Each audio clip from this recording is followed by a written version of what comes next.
Welcome to Your Daily Writing Habit, episode number 797.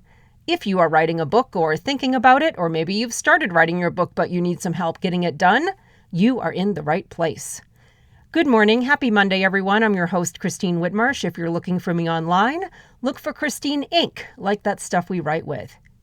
Each day, I'm sharing with you the writing habits I've learned over my 19 years as a ghostwriter, book coach, and author. I have found that three things in particular have a huge impact on your success as an author, and they can even turn someone who barely sees themselves as a writer into a published book author.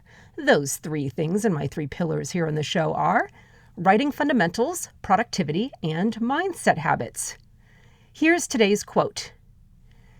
"It has long been my belief that everyone's library contains an odd shelf.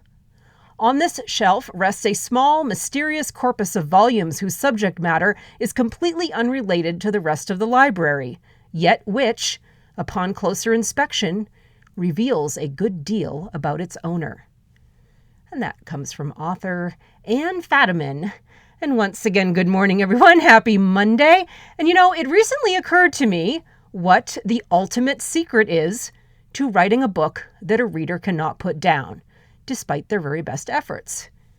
And I'm not even sure I'd call it a secret since it's so disturbingly simple, but sometimes it's the most disturbingly simple lessons that we need to be reminded of the most, because those are the ones where our egos tell us, we already know this, I don't need to hear this again.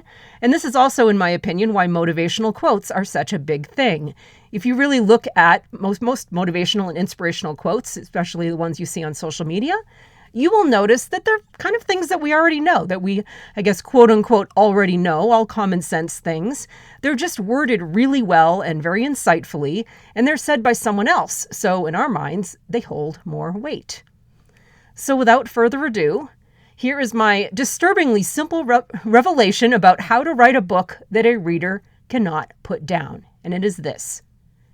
Involve them. Involve your reader in your book. And I told you it was simple, right? That's why I gave you that disclaimer. But let's break it down a little bit about involving your reader. If you're writing a fiction novel, this means putting the reader in the story, putting them in the room, writing so vividly, writing something so real and authentic and disturbing and moving and amazing and exciting that your reader feels like they're a part of the story, that they're in the scenes with your characters, that they're, the 12th man on the field, as a football fan might say. It means creating characters so three-dimensional that your reader feels like they might walk into the room at any moment. Involving your reader in fiction means putting them in the room. If you're writing a nonfiction book, this means including your reader in the conversation. Whatever message and lessons you're sharing in your book, remember to talk to your reader, not at them, just like in a real-life conversation.